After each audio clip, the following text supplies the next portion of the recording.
Ini adalah kelas kita yang keempat atau yang terakhir. Jadi saya senang sekali kita bisa menyelesaikannya atau maju sampai ke titik ini. Dan saya berharap dari minggu demi minggu, selangkah demi selangkah, kita udah belajar banyak hal baru. Dan kita itu jadinya lebih engeh gitu ya, sedari muda fundamental kehidupan kekristenan kita itu bukan untuk sekedar terlahir di dunia aja gitu. Jadi teman-teman bukan lahir untuk memenuhi bumi, nggak gitu. Pada prinsipnya Tuhan itu punya rencana di dalam hidup teman-teman. Jadi kalau buat saya kenyataan teman-teman lahir saat ini itu adalah bukti bahwa Tuhan punya rencana buat teman-teman. Karena gini loh, tidak mungkin iPhone 12 itu ada di zaman Diponegoro pada waktu perang, kan nggak ada. Ya.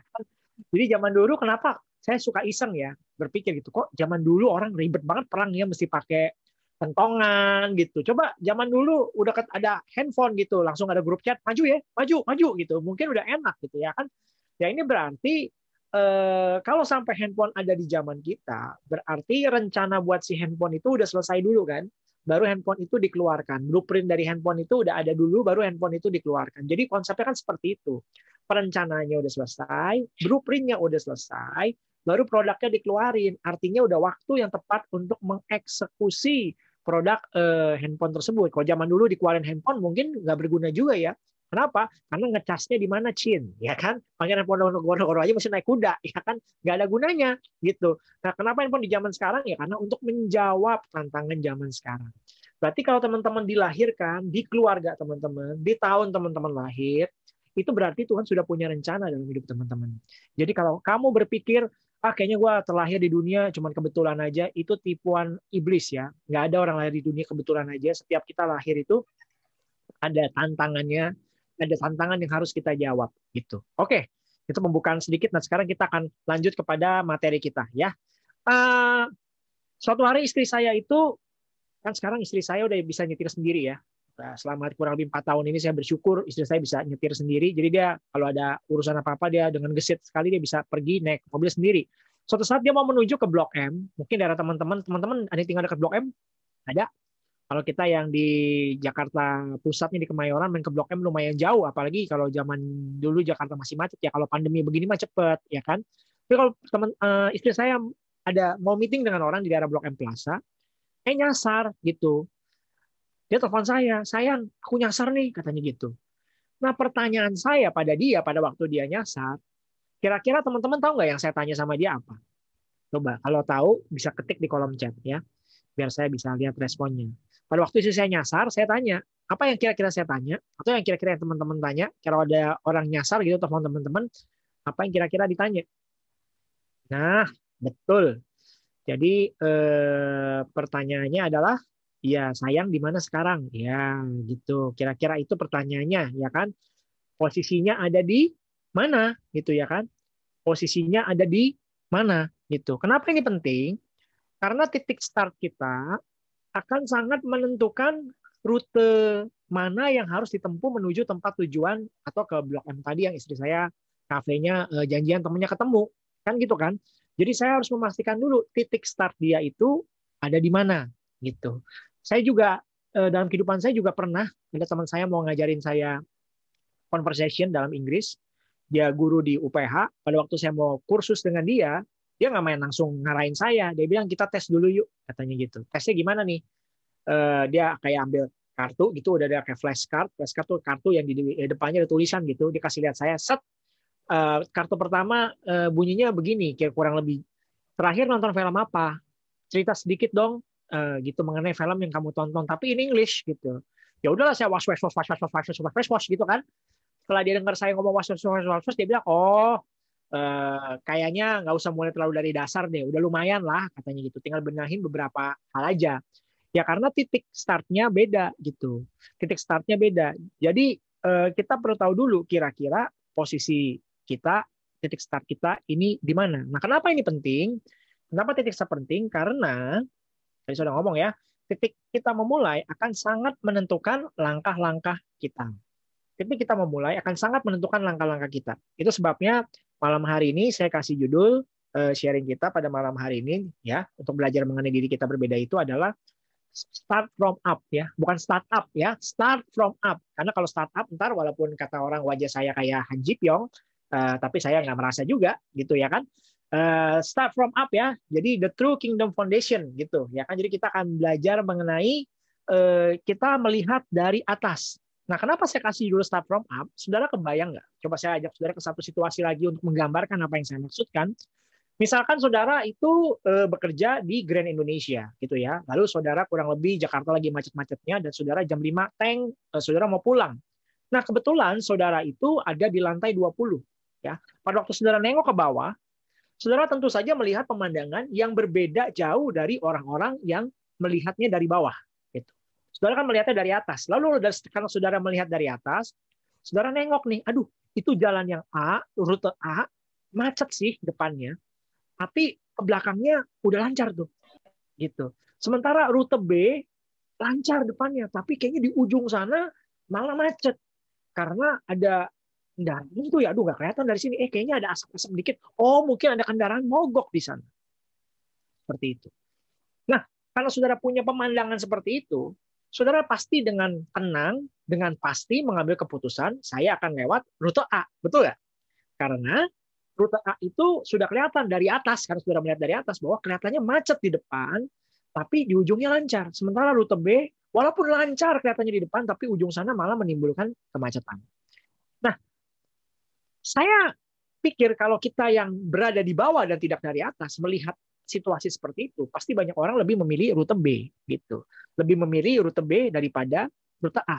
Tapi kalau kita melihat dari atas, akan membuat sudut pandang kita berbeda. Nah, maksud saya apa sih? Tuhan itu adanya di mana? Di atas, ya kan? Kita adanya di sini, ya kan? Di bawah. Dia adanya di atas. Kebayang nggak kalau kita belajar melihat segala sesuatu dari sudut pandangnya Tuhan, sehingga kita bisa dengan fix dan dengan pasti dan dengan tenang bisa mengambil keputusan-keputusan hidup yang perlu kita ambil dan kita menyesuaikan tepatnya pandangan kita sama seperti pandangan Tuhan melihat kita. Wah, itu kan dahsyat banget. Jadi itu prinsip yang saya mau angkat nih di tema start from up itu, start from up itu. Jadi kita mau melihat dari sudut pandang Tuhan tentang kita. Nah, kenapa? Kenapa saya harus mulai dari ini semua dengan analogi seperti ini? Karena pada prinsipnya kita hidup itu culture kita ini sudah meracuni diri kita tentang siapa diri kita sesungguhnya. Culture kita ini sudah meracuni diri kita tentang siapa kita sesungguhnya. Contoh ya, di zaman sekarang kan orang maunya serba instan. Betul nggak? Orang maunya serba instan. Orang maunya serba cepat gitu ya. Itu sebabnya kalau ada orang yang membangun sosial media dia, misalkan gitu ya, ada orang yang membangun sosial media dia pengen menjadi orang yang misalkan konten creator gitu ya. Ada dua jalan. Apakah dia berusaha membangun dari hari demi hari, belajar mengenai konten lebih dalam, atau ada orang-orang yang mau instan malah beli follower, betul ya? Yang auto like gitu, ya kan? Yang bisa katanya, oh saya malah dijual di marketplace gitu ya. Saya kaget. Saya lagi cari barang tiba-tiba ada nyelip iklan gitu. Dijual 10.000 follower, ya kan 1.000 follower sekian, 2.000 follower sekian, 3.000 follower sekian, 10.000 follower sekian, dijamin orang lokal, dijamin auto respon kayak gitu, dijamin auto like kayak gitu. Nah, ada orang-orang yang dengan model instan seperti itu, memilih jalan seperti itu, memilih hal-hal yang seperti itu. Dan ada juga orang yang zaman sekarang lebih suka di operasi kecantikan sekarang tuh begitu luar biasa gitu ya. Yang gede bisa jadi kecil, yang kecil bisa jadi gede, yang lebar bisa jadi tirus, yang tirus bisa jadi lebar. Semuanya memungkinkan zaman sekarang ini. Jadi orang-orang itu lebih suka operasi dibanding dengan berolahraga. Kenapa? Karena kalau mau jadi selebgram atau apa kan katanya harus punya bentuk badan tertentu gitu ya. Itu pemikiran dunia, padahal nggak kayak gitu. Teman saya yang bentuk fisiknya agak lebar malah jadi influencer untuk fashion orang-orang yang lebar gitu loh. Nah, tapi kan banyak orang maunya dengan cepat seperti itu. Nah, ini juga kebawa imbasnya pada waktu kita berurusan dengan Tuhan. Dalam dunia pelayanan misalkan, KKR kesembuhan ilahi lebih diramein gitu ya, dibanding dengan kayak gini, seri pengajaran yang sehat, yang membuat kita lebih kenal dengan Tuhan lebih jauh. Soalnya orang lebih suka kan yang spektakuler, yang fantastis gitu. Yang kalau kita bikin KKR kesembuhan ilahi yang hadir pasti banyak. Tapi saudara tahu nggak?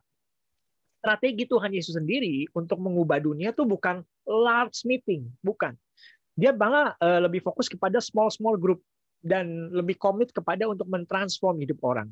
Jadi fokus Yesus itu bukan pada large crowd gitu ya, bukan pada jumlah jemaat yang besar. Dia mulainya bahkan mulainya dengan, saudara pernah iseng mikir nggak sih? Gini deh, kalau di sini ada yang suka olahraga nggak? Basket, sepak bola atau apa gitu? Yang olahraga tim lah, volley mungkin, ya kan, ludo. Ludo mah bukan olahraga ya. Ya. Kalau saudara memilih olahraga yang tim gitu, saya mau tanya, saudara kalau misalnya sepak bola lah ya, kalau saudara memilih olahraga sepak bola, saudara mau milih teman yang nendang bola sampai tujuan atau nendang bola yang melenceng kanan, melenceng kiri? Coba jawab. Pasti maunya yang berbakat dong, maunya yang bagus bisa main dong, supaya tim saudara menang. Nah, saya berpikir gitu ya, Yesus turun ke dunia, kok dia nggak pilih murid-muridnya itu kayak orang terpandang gitu loh. Nggak milih murid-muridnya kayak orang kaya gitu loh. Dia bahkan memilih murid-muridnya bukan religious people malah. Betul nggak? Murid-muridnya itu benar-benar orang-orang yang di marketplace, kalau kita bahasa zaman sekarang, orang-orang yang sehari-hari ada di lapangan. Dia pilih Petrus, nelayan, Yohanes, nelayan, pemungut cukai, bahkan orang yang dibenci masyarakat gitu ya kan, dan lain-lain. Jadi saudara, ini yang Yesus lakukan. Dia mau bergerak itu dari mana? Dari people, dari orang-orang. Nah, saudara perhatikan deh. Saat Yesus melakukan mujizat mengubah roti itu memberi makan 5.000 orang. Ingat ya, memberi makan 5.000 orang. Lalu ada 70 orang yang memutuskan ikut mereka.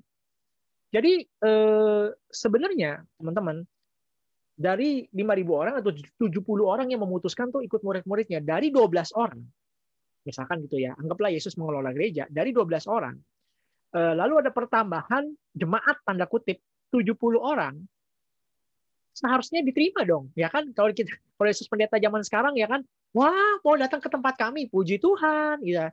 Dan pertumbuhan 700% itu dari 12 jadi 82, ya kan? 700% pertumbuhannya. Tapi yang menarik adalah Yesus gak bilang, gue seneng lo orang ikut deh, ayo deh kita ketambahan 70 orang nih di dalam jemaat kita. Tidak, tapi Yesus malah langsung tanya balik gitu. Ketika seorang banyak menemukan Yesus di seberang laut itu, mereka berkata kepadanya, Rabi, bila mana engkau di sini? Yesus menjawab mereka, ini orang-orang banyak itu bertanya, dijawabnya dengan ketus sekali. Yesus bertanya, aku berkata kepadamu ya, sesungguhnya kamu mencari aku bukan karena kamu telah melihat tanda-tanda, melainkan karena kamu telah makan roti dan kamu kenyang. Wah, ini kalau dibaca kelihatannya biasa. Tapi kalau di zaman sekarang, lu ikut gue itu, ya, cuma nyari makan doang, gitu. Langsung dibablasin begitu sama dia. Jadi teman-teman, Yesus bilang, kamu ikut saya, kalian mau mencari saya karena mau lihat mujizat dan cuma karena mau kenyangnya saja, tapi tidak mau berubah dari dalamnya. Maksudnya itu yang dia mau tekankan. Bukan sungguh-sungguh mau mencari Yesus, tapi hanya mau tanda-tanda mujizatnya, mau melakukan yang spektakuler, tapi tidak mau berubah dari dalam. Karena prinsip, kenapa ini ngomong ini penting? Karena prinsipnya teman-teman, miracle doesn't change people gitu. Ya. Miracle itu doesn't change people. Mujizat itu tidak merubah hidup orang. Itu sebabnya Israel keluar dari Mesir, mereka udah lihat berbagai mujizat, tapi tetap aja mereka itu mengutuki Tuhan. Betul nggak? Mereka itu tetap mengutuki Tuhan, mereka itu tetap komplain dengan Tuhan, walaupun udah melihat begitu banyak mujizat. Gitu. Jadi ini benar-benar tergantung bagaimana cara kita berpikir sebagai anak-anak Tuhan. Kalau kita sampai ke level Kristen yang sukanya mujizat-mujizat saja, tidak mau lebih dalam di dalam Tuhan, teman-teman nggak bakal bisa jadi orang-orang yang berbeda. Gitu. Makanya saya pernah ditanya, Andre, kalau altar call, kita kalau pelayanan ada orang yang nyari altar call, maksudnya gimana? Andre panggil aja ke depan, didoain, biar nanti sampai muntah-muntah gitu ya kan, sampai jungkir balik kanan, jungkir balik kiri, bahkan sampai badannya getar-getar gitu ya kan, sampai seperti itu. Tapi coba cek lagi deh, andai dia tidak berada di dalam komunitas yang tepat dan tidak mau membangun karakternya, balik lagi nggak dia? Balik loh, ngeri kan? Jadi bukan itu, walaupun saya nggak pernah against mujizat, saya percaya, maksudnya altar call oke lah, kita bisa lakukan altar call, orang didoain bisa sampai ya bermanifestasi seperti apapun. Tapi pada prinsipnya saya yakin setelah peristiwa itu baru pintu pertama, dan habis itu kita mesti follow up yang lainnya, gitu. Mesti maju lagi untuk memuridkan yang lainnya. Nah, jadi cara kita berpikir ini sangat penting. Ingat, Yesus mulai dari orang-orang kecil, Yesus mulai dari segelintir orang, dan Yesus tidak tertarik mujizatnya. Yesus mau orang-orang yang ikut dia itu berubahnya dari dalam keluar. Itu konsep yang saya mau seberangin di pertama itu. Dan itulah titik mulai kita di dalam kehidupan kita ini untuk menjadi berbeda. That's the start point. Ya, bahwa Yesus pengennya itu. Nah, jadi baru sampai kita ke statement ini. Did you know your life is determined by the way you think? Ya, hidup kita itu sangat ditentukan tentang bagaimana cara kita berpikir. Kesalahan konsep berpikir akan mengakibatkan kelumpuhan hidup. Kesalahan konsep berpikir akan mengakibatkan kelumpuhan hidup, akan mengakibatkan bahasa anak zaman sekarang pelecehan hidup bahkan. Sorry ngomongnya agak kasar begitu. Bayangin nih ya, misalkan teman-teman itu saya ada cerita nih. Jadi suatu saat ada orang di pedesaan sangat kaya gitu ya, hasil tanahnya luar biasa dan duitnya itu nggak pernah di-store ke bank, di kantong plastik hitam. Dia turun ke kota beli dengan kantong plastik hitam, beli kulkas. Dia bawa pulang ke desanya. Nah, pada suatu saat temennya yang dari kota datang ke rumahnya dia. Terus dia lihat, wih keren loh. Ada kulkas di sini. Wih sekarang udah canggih ya. Udah ada kulkas, udah bisa nyimpen barang-barang loh. Oh iya, nyimpen barang-barang. Yuk lihat aja kulkasnya yuk. Begitu kulkasnya dibuka teman-teman, isinya bukan makanan, isinya bukan buah-buahan, isinya bukan cemilan, isinya baju. Lalu teman-temannya bilang, wah ini salah. Kulkas itu untuk apa? Pendingin, ya, bukan untuk menyimpan baju, bukan untuk menyimpan piring, bukan untuk menyimpan yang lain-lain. Ini namanya pelecehan kulkas. Same dengan hidup kita. Kalau kita nggak ngerti sudut pandang kita tentang hidup kita, maka hidup kita akan mengalami kelumpuhan. Teman-teman kalau nggak punya sudut pandang yang benar tentang diri teman-teman, teman-teman nggak bisa berkarya untuk Tuhan. Teman-teman nggak bisa melangkah lagi lebih jauh dalam kehidupan karena teman-teman tidak merasa hidup teman-teman itu dari sudut pandang yang benar gitu. Kapasitasnya jadi mati. Jadi seperti itu. Nah, ini yang titik berdiri kita. Oke, kita lanjutkan. Nah, ini yang saya mau ngomong sama teman-teman. Intinya, konsep yang benar adalah everyone is created to lead. Setiap orang itu diciptakan untuk memimpin. Diciptakan untuk memimpin. Nah, ini nggak banyak diajarin di banyak gereja, karena biasanya kalau gereja yang pendetanya insecure, maunya dia aja yang paling menonjol gitu. Tapi kalau kita ngerti, sebenarnya setiap orang itu diciptakan untuk memimpin. Coba deh, apa yang teman-teman rasa saat membaca kalimat ini? Jujur ya, jawabannya ya. Coba nanti diketik di kolom chat. Rasanya gimana pada saat saya bilang teman-teman itu diciptakan untuk memimpin? Apakah statement ini gitu? Tough statement nggak? Statement ini maksudnya teman-teman nerimanya bisa dengan yes, amin gitu, atau masa sih gitu, ya? Apa yang ada di pikiran teman-teman sekalian pada saat baca ini, ya? Karena kebanyakan orang berpikir itu yang namanya pemimpin itu satu orang berpikir kayaknya orang-orang pilihan aja lah yang jadi pemimpin, bukan saya. Saya nggak bakal lah jadi pemimpin. Seumur hidup saya ya saya gini-gini aja. Saya terlahir dari keluarga yang biasa, dari keluarga yang biasa-biasa aja. Masa depan saya juga saya pikir ya biasa-biasa aja. Yang bakal saya alamin dalam kehidupan ya biasa-biasa aja. Hidup saya biasa-biasa aja. Makan nasi biasa-biasa aja. Sate biasa-biasa aja. Semuanya biasa-biasa aja. Nah, banyak orang terjebak dalam seperti begini gitu. Jadi teman-teman, ini prinsipnya kita harus ngerti dulu ya, bahwa setiap kita itu diciptakan untuk menjadi pemimpin gitu. Bukan orang lain loh. Kamu ya diciptakan untuk menjadi pemimpin. Nah, pasti ada yang nanya gini dong. Kalau semuanya jadi pemimpin, siapa yang jadi pengikut? Kan gitu kan. Kalau semua jadi pemimpin, siapa yang jadi pengikut? Ya konteks memimpin kita berbeda-beda. Konteks memimpin kita berbeda-beda. Tapi di dalam setiap pengikut itu terjebak hidden leader. Itu yang saya percaya. Setiap orang, kenapa? Karena setiap orang Tuhan titip potensi di dalam hidupnya. Kalau nggak dia nggak bakal lahir aja. Berarti teman-teman ini punya potensi yang Tuhan titip dengan kehidupan teman-teman, gitu ya. Jadi ini yang saya mau ngomong lebih jauh, bahwa kepemimpinan itu kita menjadi berbeda itu dimulai dari apa yang saudara percaya tentang diri saudara sendiri. Kalau saudara nggak percaya menjadi terhadap diri kita sendiri, teman-teman nggak percaya sama diri teman-teman sendiri, ya agak sulit untuk kita mau melakukan perbedaan di dalam dunia ini. Oke, langsung ke poin kedua ya. Oke, pasti ada momen tanya jawabnya lebih jauh lagi. Di poin kedua, wait, sampai sini jelas ya. Jadi naturally teman-teman itu a leader. Yang kedua, teman-teman memang created to lead dan didesain untuk dominate. Ini udah saya nggak perlu ulang lagi ya. Minggu lalu kita udah tahu bahwa kita sebagai anak kerajaan itu harus take dominion. Amin, tahu ya? Kita harus take dominion. Kita harus dominate gitu. Harus membawa budaya kerajaan Allah dalam konteks kerajaan Allah kemarin ke dalam setiap dunia kita. Gitu. Jadi kita harus membawa budaya kerajaan Allah ke dunia kita gitu. Jadi teman-teman memang sudah desainmu itu sudah begitu. Tapi kok Andre, gimana dengan orang-orang yang cacat? Kecacatan orang-orang tidak menghentikan potensi orang tersebut. Contohnya Nick Vujicic, teman-teman tahu, tidak punya tangan, tidak punya kaki, tapi pengaruhnya besar sekali, lebih daripada orang yang lengkap kakinya. Saya nonton interviewnya, ditanya, kalau waktu boleh diputar, pengen punya tangan, pengen punya kaki nggak? Dia bilang tidak. Karena kalau Tuhan percayakan saya begini, orang yang saya sentuh kehidupannya akan lebih banyak daripada saya mungkin dengan normal. Jadi dia cacat, tapi orang lain yang punya bentuk fisik lengkap, mungkin cacat di dalam mentalnya. Ngerti maksud saya teman-teman ya? Jadi setiap kita itu di-create untuk lead and design, untuk dominate. Sama seperti kita nih. Kita lah orang Indonesia, kita nggak perlu evolve kan, kita nggak perlu effort terlalu banyak buat ngomong Indonesia, benar nggak?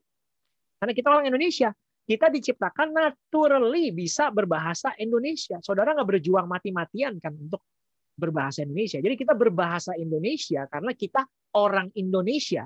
Kita bukan berbahasa Indonesia supaya jadi orang Indonesia. Enggak. Kita ini udah naturally bisa berbahasa Indonesia. Jadi sama prinsipnya. Saudara tidak perlu evolve, nggak perlu effort untuk memandang diri saudara itu sebenarnya sebagai pemimpin atau orang yang membawa perbedaan. You are created to become a leader. Saudara diciptakan kok untuk sebenarnya membawa perbedaan. Tapi lagi-lagi di otakmu itu dan di hatimu itu tabrakan lagi. Masa? Tapi inilah saya orangnya. Padahal pencipta saudara atau Tuhan punya intensi begitu. Gitu. Tapi culture kita udah meracuni kita, seperti tadi kita udah bahas di depan tadi, culture kita itu sudah meracuni kita. Nah, saya balik lagi ke apa yang saya ngomong di minggu lalu di Kejadian 1 ayat 28, dikatakan Allah memberkati mereka, lalu Allah berfirman kepada mereka, beranak cuculah dan bertambah banyak, penuhilah bumi dan taklukkanlah itu, berkuasalah atas ikan-ikan di laut dan burung-burung di udara dan atas segala binatang yang merayap di bumi. Ya kan?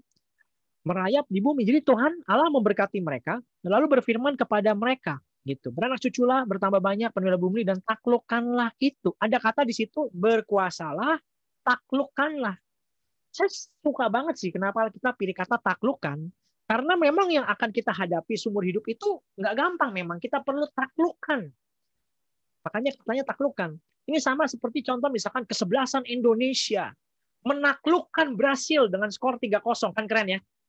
Tapi kan beda. Misalkan kalau Hana menaklukkan nyamuk, apa terus kita sama menaklukkan nyamuk gitu ya kan? Karena menakluk nyamuk. Jadi bukan hanya menaklukkan nyamuk. Nyamuk nggak perlu ditaklukkan. Nah inilah bahasa-bahasa ini nih kalau kita dalamin luar biasa banget. Bahwa Tuhan itu menaruh kemampuan untuk teman-teman bisa menakluk. Bayangin nggak? Menaklukkan yaitu di bumi dan lain-lainnya. Semua yang dipercayakan yang ada di bumi. Jadi ini membuat kita menyadari konsepnya pada saat kita membuat perbedaan adalah kita mesti self-discovery. Kita melihat the true us, the real us. Siapa diri kita sesungguhnya di dalam Tuhan. Kita nggak bakal bisa membuat perbedaan, kita nggak bakal bisa menjadi pemimpin sampai saudara ketemu the true you. The true you, the real you. Jadi tujuan saya pada malam hari ini adalah sebenarnya pengennya sih, goalnya gitu, mempertemukan saudara dengan diri saudara sendiri. The real you gitu. Kalau saudara pelajari di dalam sejarah Alkitab, great leader ya kayak Musa pada waktu itu dia jadi gembala domba mertuanya setelah dia membunuh orang Mesir, betul? Jadi gembala domba mertuanya. Lalu dia ketemu penciptanya, ketemu Tuhan di semak terbakar itu kan, dan penciptanya bilang, Musa, kamu akan memimpin jutaan bangsa Israel. Kamu nanti juga akan menulis 5 buku di Alkitab. Kamu nanti juga akan memimpin bangsa-bangsa dan bahkan lewat kamu aku akan mempercayakan hukum Taurat. Jawaban Musa apa kira-kira? Pemimpin yang hebat itu. Apakah jawaban Musa bilang, yes Tuhan, aku tahu siapa diriku. Boro-boro. Dia bilang, tapi Tuhan ngomong aja gagap ini. Itu jawaban dia. Tuhan, lu nggak salah orang. Kenapa milih saya? Saya ini kan pembunuh dan lain-lain. Saya gagap, nggak bisa ngomong. Itulah jawaban Musa. Setelah Tuhan mempertemukan Musa dengan diri Musa yang sesungguhnya, kan gitu. Tuhan mempertemukan Musa yang nyata dengan Musa yang ada di pikiran Tuhan. Start from up tadi. Musa yang dilihat Tuhan dipertemukan. Dan pada waktu dipertemukan biasanya kaget itu. Jadi Musa ketemu the real him gitu ya. Ketemu dia yang sesungguhnya. Gitu. Jadi dengan kata lain Tuhan mau ngomong, Musa, kamu pikir kamu gembala, kamu pikir kamu manajer, kamu pikir kamu supervisor. No, your true self adalah yang aku rancangkan, Musa. Kamu adalah pemimpin bangsa Israel. Kaget si Musa. Dan ini masalah serius loh saudara buat banyak orang. Nah kita pada kasih contoh lagi Gideon. Gideon pada waktu dipertemukan dengan malaikat, malaikat bilang bangkitlah kamu pahlawan yang gagah berani. Jawaban Gideon apa? Aduh, nggak salah ngomong. Aku kan kaum paling muda, aku paling kecil, sukuku aja jumlahnya paling sedikit. Bagaimana mungkin aku yang mesti memimpin bangsa Israel? Lagi-lagi, pada waktu dipertemukan dengan the real him gitu ya, diri dia yang sesungguhnya, kaget lagi. Dan apa yang membuat orang-orang ini kaget? Karena terkontaminasi tadi dengan culture kita. Terkontaminasi dengan lingkungan kita. Terkontaminasi lagi dengan apa yang ada kita lihat di sekitar kita. Sama dengan kita nih, di zaman sekarang ini. Kita terkontaminasi dengan apa yang kita lihat di depan mata kita. Sehingga inilah yang membuat kita itu jadi sulit untuk melihat diri kita dengan benar. Dan inilah yang membuat kita jadi sulit untuk menyadari kalau kita ini dilahirkan untuk membuat perbedaan. Dan ini fundamental sekali. Sama seperti tadi yang macet-macetan di bawah situ. Yang salah jadi benar, yang benar jadi salah. Yang salah jadi benar tuh maksudnya gimana? Lewat sini aja tahu. Ini kan jalannya sepi. Di situ ngapain? Macet. Lagian lihat deh tuh, yang kelihatan aja udah jelas depan mata kita, itu jalan kosong. Kita belok sono aja yuk. Lalu banyak orang ke sana. Yang salah jadi benar karena banyak orang melakukannya. Yang benar, ya walaupun kelihatannya susah, jadi salah. Dan ini masalah serius loh. Jadi teman-teman, sama dengan kalau teman-teman gini deh, sederhananya. Jangan sampai Tuhan shock lihat how you treat yourself gitu. Jangan sampai Tuhan sampai kaget. Itu bikin lu kayak begitu deh. Kenapa sih sampai sebegitunya gitu? Sama coba di sini misalkan saudara punya nenek atau punya om gitu ya, tiba-tiba bukan tiba-tiba, dia punya iPhone 12 deh. Lo iPhone 12 ini cuma pakai buat telepon dan SMS.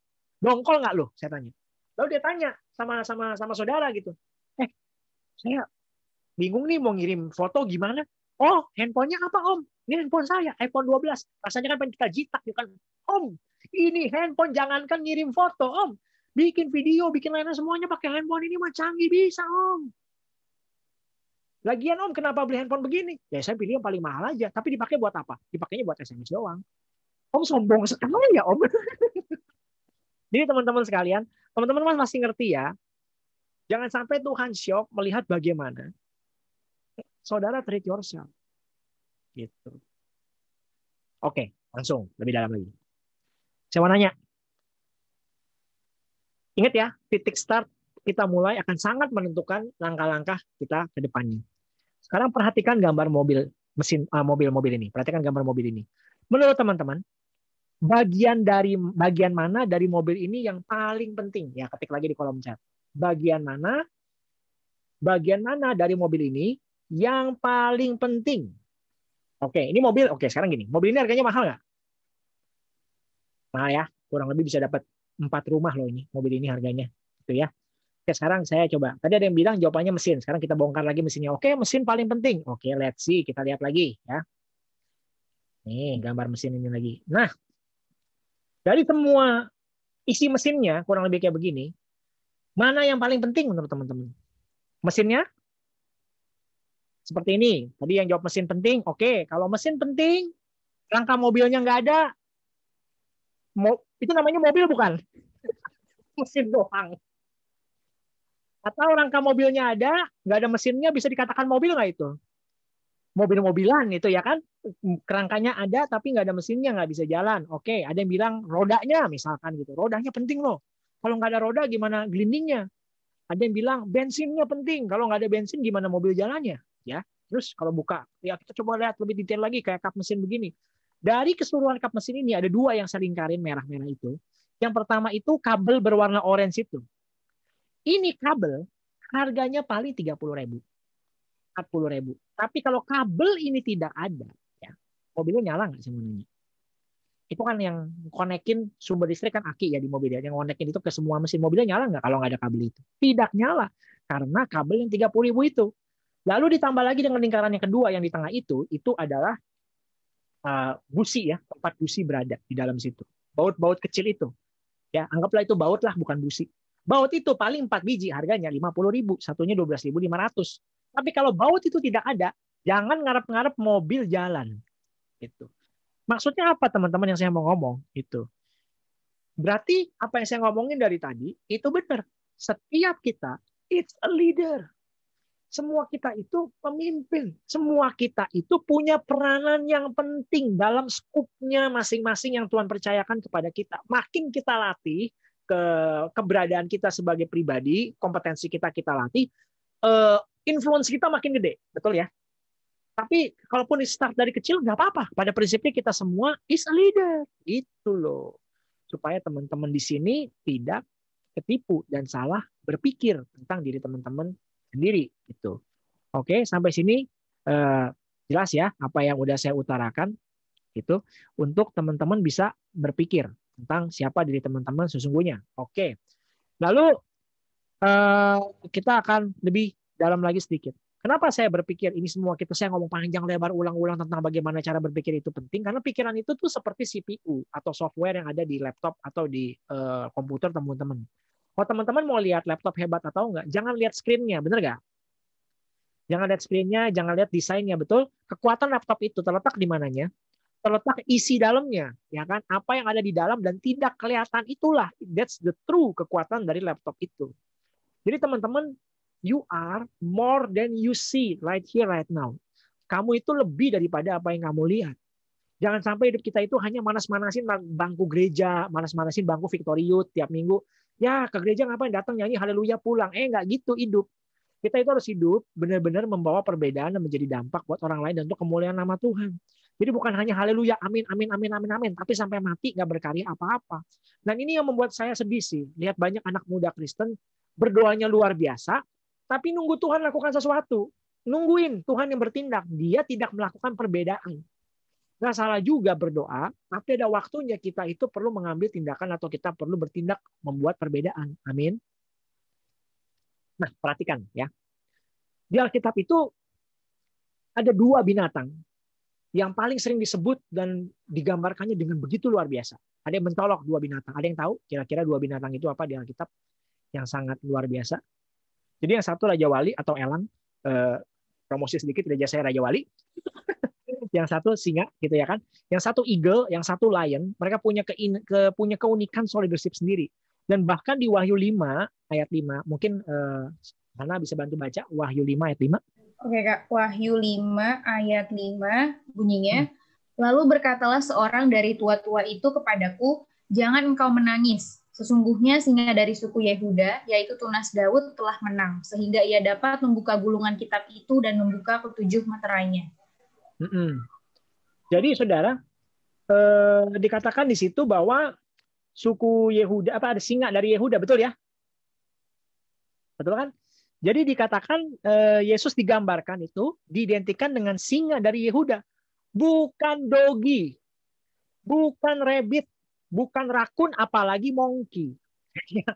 Jadi diidentikan Tuhan kita itu diidentifikasi dirinya itu sesuai dengan singa. Kalau Tuhan mengidentikan dirinya dengan singa, I think we must see kriteria dari lion gitu, kriteria dari singa itu, ya kan? Saudara, secara kualitas singa itu bukan yang paling tinggi, bukan yang paling kuat, bukan yang paling pinter, ya, bukan yang paling tinggi, bukan yang paling kuat, bukan yang paling pinter. Nah, berarti saudara dan saya ada harapan. Karena kita bukan yang paling tinggi, paling kuat, dan paling pintar ya. Ngomong sama diri sendiri, masih ada harapan gitu ya kan. Jadi kita ada harapan, ya kan? Ada harapan buat kita semua. Maksudnya apa? Apa yang singa gambarkan? Yang singa gambarkan itu adalah dia cancel all your reason to become a leader. Dia meng-cancel semua alasan kita untuk menjadi pemimpin. Baik warna kulit, kekuatan, kepintaran, doesn't matter. Saudara, banyak binatang lain di hutan lebih kuat dari singa. Binatang yang lebih kuat dari singa itu salah satunya adalah gajah, ya kan? Gajah itu kuat sekali, tekanan kakinya itu luar biasa. Saya udah pernah bahas beberapa waktu yang lalu. Lebih tinggi banyak, lebih pintar banyak, tapi singa jadiin mereka semua kayak buffet gitu loh. Kok bisa begitu? Jadi bahkan pada saat singa bertemu dengan gajah, gajah yang lebih kuat, lebih besar, tapi gajah bisa kalah dari singa. Why? Attitude singa beda. Attitude dia berkata, bukannya, aduh, gede nih gajah. Bukan, attitude dia berkata, wah, ada lunch nih, gitu. Nah, maksud saya, ada lunch nih, ini ada makan siang nih. Singa percaya, belief sistemnya percaya bahwa gajah itu adalah makan siang dia. Dan sikap seperti itu mengurangi kekuatan si gajah di depan matanya singa. Nah, maksud saya, sikap seperti itu, attitude seperti itu, mengurangi kekuatan gajah yang sesungguhnya memang kuat sih. Di mata singa, gajah itu kekuatannya langsung berkurang karena dia pendekatannya begitu. Ini makan siang saya. Itu sebabnya dia leader. Karena leader itu bicara attitude juga. Itu sebabnya leadership 80% mentality, 20% itu skill. Itu sebabnya orang-orang yang punya skill banyak bekerja kepada orang yang punya right attitude. Itu loh yang saya pengen ngomong. Jadi teman-teman, don't get me wrong ya, saya bukan bilang skill nggak penting, tapi attitude yang benar itu juga nggak kalah pentingnya. Jadi pada saat melihat gajah, si singa itu berpikir ini lunch. Jadi ini membawa saya kepada poin yang terakhir. Fix the way you think lah. Kita harus ganti cara kita berpikir. Cara berpikir si singa inilah yang membuat perbedaan mendasar. Pemimpin, orang yang berani membuat perbedaan, dia maju membuat langkah di dalam kehidupannya, karena apa yang dia percaya. Jadi pemimpin nggak hidup dari matanya, tapi pada apa yang dia percaya. Sounds like Christian kan? Katanya gitu kan? Kita nggak hidup dari apa yang kelihatan, tapi kita belajar melihat apa yang tidak kelihatan. Jadi bagi pemimpin, bagi orang yang membuat perbedaan, apapun yang terjadi dalam hidupnya itu dipengaruhi oleh apa yang dia percaya. Sekarang pertanyaannya, bagaimana saudara berpikir? What you believe? Apa yang saudara pikirkan tentang hidup saudara sendiri? Bagaimana saudara berpikir? Dan lebih dalam lagi, dari mana saudara bisa berpikir kayak gitu? Itu sebabnya saya ngomongin ini, start from up ini sangat penting. Karena amazing banget. Lihat bagaimana culture udah begitu meracuni banyak anak-anak muda, generasi Kristen di zaman sekarang, sehingga menjadi lemah di dalam tindakannya, menjadi lemah dalam pemikirannya, tidak membuat dampak apa-apa. Karena ya itu tadi, salah cara berpikirnya. Dan terakhir adalah ayat ini, di Efesus 2 ayat 10, dikatakan, karena kita ini buatan Allah, diciptakan dalam Kristus Yesus untuk melakukan pekerjaan baik yang dipersiapkan Allah sebelumnya. Lagi-lagi, sekarang kita udah melihat dari sudut pandang Tuhan. Berarti Tuhan sudah persiapkan pekerjaan baik sebelumnya loh. Dan ia mau supaya kita hidup di mana? Di dalamnya. Tuhan mau supaya kita hidup di dalamnya. Dalam bahasa Inggrisnya, for we are His workmanship, having been created in Christ Jesus for good works, which God prepared beforehand that we should walk in them. Dikatakan ada kata-kata di situ, good works gitu. Saudara, dalam kehidupan sehari-hari, saya mau kasih tahu, your job is your skill. Tapi your work is your gift. Paham ya? Your job need your skill, but your work is your gift. Jadi Tuhan mau kita bergerak di daerah works, bukan job. Jadi saat perusahaan memecat saudara, one day nanti saudara pindah perusahaan, your gift goes with you, gitu. Your gift goes with you. Jadi kita bukan bekerja untuk orang lain sebenarnya. Saudara itu sedang berkarya mengeluarkan yang terbaik buat diri saudara sendiri. Dan saya yakin orang yang berkarya mengeluarkan yang terbaik yang sudah Tuhan sediakan di dalam hidupnya nggak bakal kekurangan. Karena konsepnya begini teman-teman, perhatikan. Pada saat Tuhan sudah menaruh benih di hidup kita, kita berdiam di dalam Tuhan, kita berkarya, melakukan atau bekerja, melakukan our works gitu, menelurkan apa yang harus kita telurkan. Konsepnya seperti pohon, benih itu lama-kelamaan akan mengeluarkan pohon. Nah, benih mangga akan mengeluarkan pohon mangga. Nah, kalau buah mangganya, benih mangga akan menjadi pohon mangga akan menghasilkan buah mangga. Dan dengarkan saya baik-baik, orang datang ke pohon mangga, benar nggak? Untuk mengambil buahnya. Jadi saudara nggak bakal jobless, saudara nggak bakal kekurangan. Pada saat buahmu keluar, orang datang cari buah. Jadi saya bingung kalau ada orang Kristen bilang, aduh kenapa hidup saya kayak begini. Saya mau tanya, lu nyadar nggak lu siapa? Lu tahu nggak potensi lu apa? Kalau lu bergerak di potensi lu, konsepnya itu berakar, bertumbuh, berbuah. Pada saat buahnya keluar, orang yang nyari kamu, bukan kamu nyari orang. Halo, sadar? Tangan kanannya, jidatnya sendiri bilang sadar. Ya, jadi orang itu cari buah dari apa? Apa yang kamu hasilkan? Kalau buahnya apalagi kualitasnya sangat baik, semakin kualitasnya sangat baik, maka saya percaya deh, teman-teman nggak bakal kekurangan kehidupannya. Teman-teman nggak bakal kesulitan kehidupannya karena engkau bergerak di your works gitu. The question is, apa yang kamu percaya hari ini? Apakah saudara percaya saudara pemimpin? Apakah saudara percaya saudara losers? Apa yang kamu percaya? karena orang hanya mendapatkan sejauh dari yang dia percayai di dalam kehidupan ini. Conclusion dari startup ini, start from up ini, everyone is created to lead. Ya. 2, you are a leader. Yang ketiga, teman-teman harus fix the way you think.